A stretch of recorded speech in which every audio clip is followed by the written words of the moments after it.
अच्छा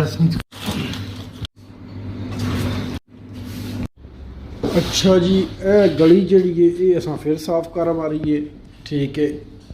और यह उत्ते जो निज़ाम सारा खराब है, बरल बत्तियाँ शत्तियाँ चला मारियां।